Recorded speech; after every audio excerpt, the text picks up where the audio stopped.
सभी मित्रों को राम राम। एक बार मित्रों फिर से स्वागत है आप लोगों का राजस्थान यूट्यूब चैनल पर।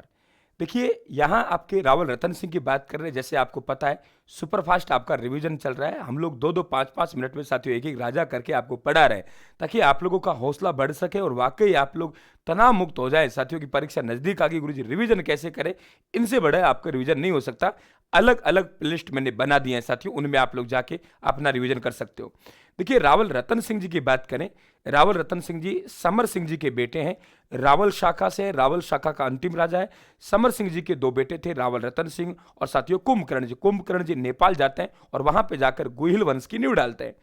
इनके बारे में ये कहा जाता है कि दो बातें ध्यान रखें आप लोग, एक तो पद्मावत की कहानी बताएंगे, एक वास्तविकता बताएंगे। देखिए समर सिंह जी ने, साथियों इनके पिताजी थे, बहुत बहादुर थे।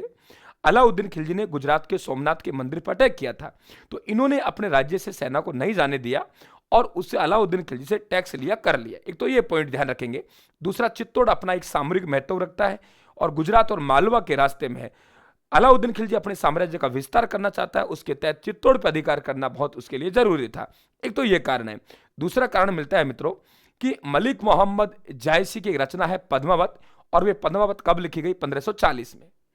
कहा गया कि सिंहल द्वीप है, सिंहल द्वीप है, राजा का नाम गंद्रसेन है, रानी का नाम चंपावती है और पुत्री का नाम पद्मनी है, तोता का नाम हीरामन है। मलिक मोहम्मद जायसी ने 1540 में शेरशाह सूरी के समय पद्मावत लिखा। देश का नाम श्रीलंका है, द्वीप का नाम सियल है, पिता का नाम गंद्रसेन है, मां का नाम चंपावती है, खुद का नाम रानी पद्मनी है। हीरामन तोता, हीरामन तोता वहां से चला गागरोन झालावाड़, रावल रतन सिंह के पास पहुंचा। नागमती, ध्यान रखना, नागमती एक दिन अपनी प्रशंसा कर रही थी और नागमती ने पूछा मेरे से कोई सुंदर है इस दुनिया में? हीरामन तोता मानव जैसी बोली बोलता था।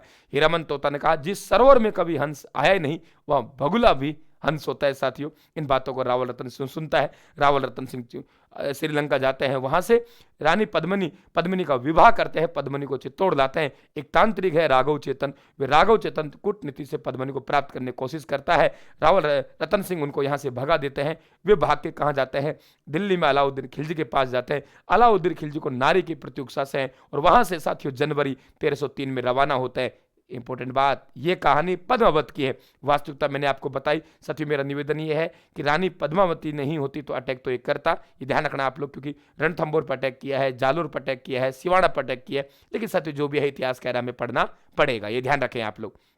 क्लियर कहानी समझ में आई यहां तक आप लोगों के? अब देखिए साथियों प्रमुख कारण क्या हुए ये समझ गए आप लोग। अब हम लोग बात करें आप लोगों के प्रमुख कारण क्या क्या हो सकते हैं। साम्राज्य विस्तार की नीति थी, चित्तौड़ का अपना सामरिक महत्व था। दिल्ली से रवाना कब हुआ? 28 जनवरी 1303 को। पड़ाव कहां डाला? गंभीर और बेड़च नदी के संगम पर। चित्तौड़ पे अधिकार कब किया? 26 अगस्त 1303 को, क्योंकि चित्तौड़ का तीसरा शाखा होता है केसरिया का रावल रतन सिंह के नेतृत्व में। और गोरा और बादल दोनों आपस में, ध्यान रखना, चाचा भतीजा थे, लेकिन पद्मनी के साथ रिश्ता चाचा का और भाई का था, ये ध्यान रखें आप लोग। बादल भाई था और गोरा चाचा था, तो ये आपस में चाचा भतीजा है और पद्मनी के साथ गोरा और बादल साथियों चाचा और भाई का है। जौहर का नेतृत्व पद्मनी और नागमती जी ने किया, ये ध्यान रखें आप। चित्तौड़ का पहला शाखा हुआ 1303 में। वेरी इंपॉर्टेंट क्वेश्चन, अधिकार कब किया? 26 अगस्त 1303 को। खिलजी ने दुर्ग को अपने पुत्र खिजरा खां को सौंपा, दुर्ग का नाम खिजराबाद रखा। उल्लेख जोधाबाई पीर की दरगाह में मिलता है, ये भी ध्यान रखें आप लोग। खिलजी के साथ हम लोग बात करें, ठीक है, सॉरी ये जोधाबाई कुछ अलग है, यहाँ को थोड़ा सा दिक्कत हो रहा है, कोई हो सकता है गलत टाइप हो गया। खिलजी के लिए ईश्वर की छाया, संसार का रक्षक, दूसरा सिकंदर उस समय का सूर्य, ये ध्यान रखें आप लोग। शब्दों का इस्तेमाल किया फारसी लेखों में। और गौरव और बादल क्या थे? सेनापति। हेमरतन सूरी की रचना है गोरा बादल, कथा पद्मनी चौपाई। रावल शाखा का अंतिम राजा था साथियों। इसके बाद बताते हैं रावल शाखा है ये क्या हो गई? समाप्त हो गई। और यहाँ खिजरा खा भी नहीं रुका, आगे जाके ये कहेंगे हम लोग कि जो मूछाला मालदेव है जालोर का, उनको सौंप के चले गया।